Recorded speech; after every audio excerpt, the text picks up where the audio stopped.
Halo Sobat Matani Bali, ketemu lagi dengan saya Putu Novianti. Pada video kali ini kita akan sharing bagaimana cara menghadapi musim hujan walaupun kita menanam di dalam polybag.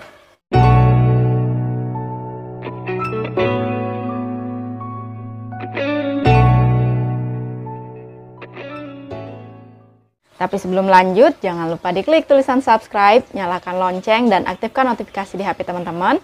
Serta jika video ini sangat-sangat bermanfaat, silahkan di-share sebanyak-banyaknya agar semakin banyak lagi yang mulai menanam walaupun di lahan yang sempit dengan menggunakan berbagai macam metode. Siapa di sini ketika musim hujan tanamannya mulai mati? Nah, ini merupakan permasalahan klasik yang sering sekali kita hadapi ya teman-teman. Apalagi bagi kita yang berkebun skala rumah tangga yang biasanya hanya mengandalkan polybag dan juga botol-botol sebagai wadah untuk menanam. Sehingga media tanam yang digunakan ketika musim hujan akan cenderung lebih banyak mengandung air. Kenapa hal itu bisa terjadi? Karena kita tidak mempersiapkan diri sebelum menghadapi musim hujan. Ya memang sih saat ini belum memasuki musim hujan, tetapi semoga video kami ini bisa menjadi pertimbangan teman-teman untuk mempersiapkan diri lebih baik sebelum memasuki musim hujan. Karena ketika musim hujan itu banyak sekali yang berhenti menanam karena takut tanamannya akan mati ketika musim hujan. Yang teman-teman harus pahami pertama kali adalah ketika kita berkebun skala rumah tangga menggunakan polybag seperti ini, tentu ketika kita meletakkan polybag, ini bagian bawah polybag akan langsung menyentuh lantai ya, karena tidak ada penyangga apapun di sini. Jadi kemungkinan besar air itu akan tergenang di dalam media tanam dan air akan terikat lebih lama di media tanam. Sehingga bisa saja hal tersebut itu akan mengganggu perakaran.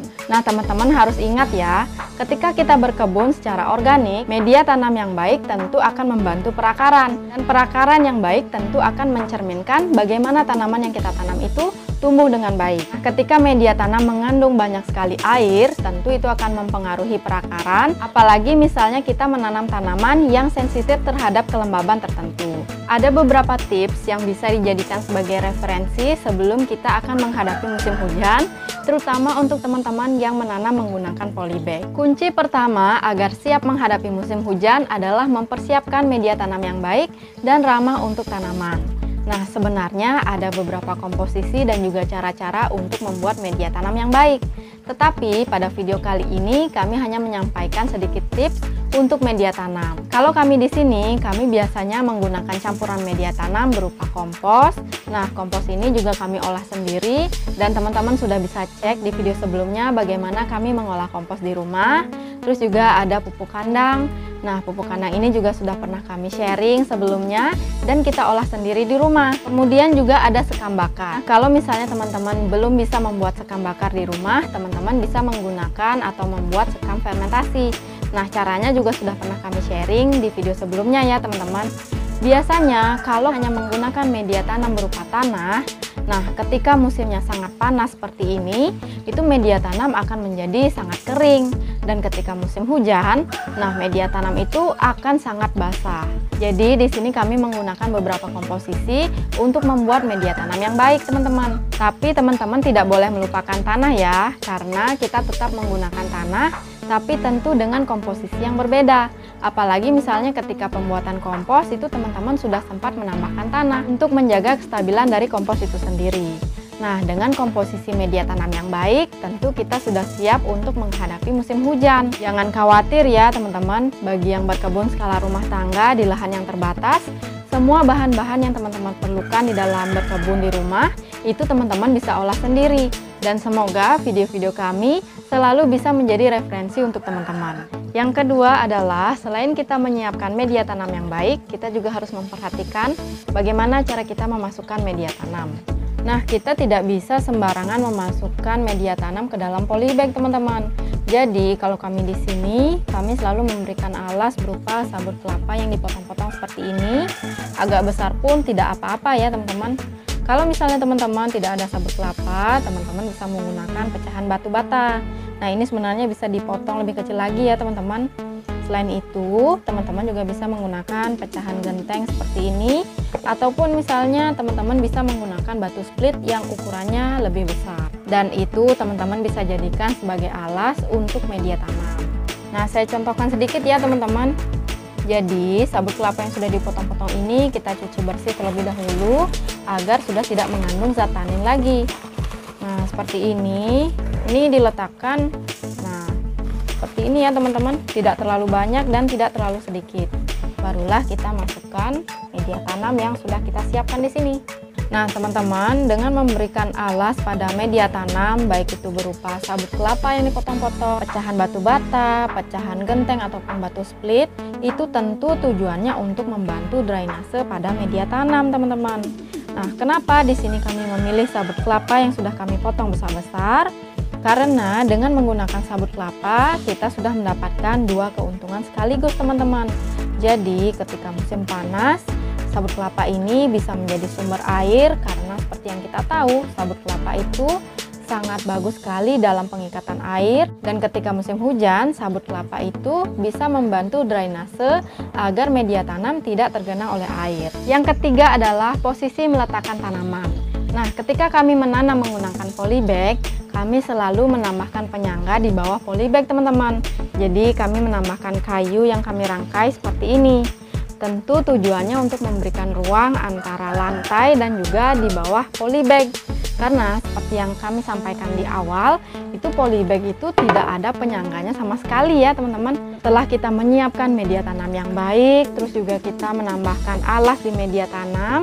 Nah, dengan bantuan dari penyangga kayu ini, tentu itu akan membantu drainase apalagi ketika musim hujan untuk mencegah media tanam tergenang air. Jadi dengan menyiapkan media tanam yang baik, terus juga kita menambahkan alas pada media tanam, apalagi dibantu dengan penyangga kayu seperti ini, tentu drainase dari media tanam itu akan semakin baik, teman-teman. Nah, kalau misalnya kita hanya meletakkan begitu saja polybagnya di lantai, tentu bisa saja media tanamnya akan tetap terendam air. Dan sabut kelapa yang kita gunakan sebagai alas dari media tanam itu bisa merugikan kita sendiri. Nah, dengan menggunakan kayu seperti ini teman-teman, jadi kita sudah memberikan ruang untuk dapat airnya mengalir ke bawah. Nah, sebaiknya teman-teman, kalau misalnya teman-teman membuat kayu seperti ini, itu tidak menambahkan papan ataupun triplek ya. Karena kalau misalnya ditambahkan dengan papan ataupun triplek, itu sama saja seperti meletakkan polybag di lantai. Jadi yang kita perlukan di sini adalah adanya ruang dan juga adanya jalan air agar airnya itu bisa tetap mengalir ke bawah dan media tanam tidak tergenang oleh air. Yang keempat adalah penyiraman dan juga pemupukan. Nah, tentu ini sudah menjadi pertanyaan untuk kita semua ya teman-teman. Apakah kita harus melakukan penyiraman setelah turunnya hujan? Nah, itu relatif ya. Karena seperti yang kita tahu, air hujan ini sudah membawa komponen-komponen tertentu. Kalau misalnya hujan turun dengan membawa komponen yang berbahaya bagi media tanam dan juga tanaman, tentu kita harus melakukan penyiraman untuk melarutkan komponen-komponen berbahaya tersebut. Tetapi seperti yang kita tahu juga, air hujan itu juga sudah mengandung nitrogen, di mana nitrogen ini sangat diperlukan oleh tanaman. Sehingga banyak dari kita itu sangat bersyukur ketika hujan turun, karena kita tidak perlu memberikan pupuk nitrogen ke tanaman. Kita hanya perlu memberikan pupuk selain nitrogen untuk mendukung pertumbuhan tanaman. Nah, kalau misalnya kita memberikan nitrogen terlalu banyak atau dalam jumlah yang besar, tentu itu akan dapat mengganggu media tanam dan juga tanamannya. Yang kelima adalah serangan hama. Nah, ini juga merupakan masalah klasik ya ketika musim hujan, karena ketika musim hujan itu serangan hama tampak lebih ganas dibandingkan musim kemarau, teman-teman. Tapi bagi kami di sini, baik itu musim hujan ataupun musim kemarau, serangan hama itu tetap ada. Jadi kita tidak bisa melupakan penggunaan pestisida nabati. Sebaiknya ketika teman-teman menggunakan pestisida nabati, saran kami campurkan sedikit pestisida nabati tersebut dengan bahan yang memiliki daya rekat yang lebih tinggi, teman-teman. Karena misalnya ketika hujan, kita ingin menyemprotkan pestisida nabati ke tanaman. Nah, setelah kita semprotkan ke tanaman, ternyata turun hujan. Jadi sebaiknya pestisida nabati kita tambahkan dengan bahan yang memiliki daya rekat yang lebih tinggi. Teman-teman bisa menambahkan lidah buaya, atau misalnya yang punya daun kembang sepatu itu bisa dicampurkan ke dalam pestisida nabatinya ya. Bagi teman-teman yang ingin tahu bagaimana cara menghadapi beberapa jenis hama di tanaman, nanti teman-teman bisa klik link yang ada di deskripsi box ya, karena kami sudah pernah sharing tentang hal itu juga. Mungkin tips yang kami berikan ini tidak 100% berhasil ya ketika teman-teman mencobanya, tetapi ini bisa digunakan sebagai referensi dan pertimbangan ketika teman-teman menyiapkan diri untuk menghadapi musim hujan. Nah, semoga video ini bermanfaat. Terima kasih sudah menonton. Sampai jumpa di video-video kami selanjutnya.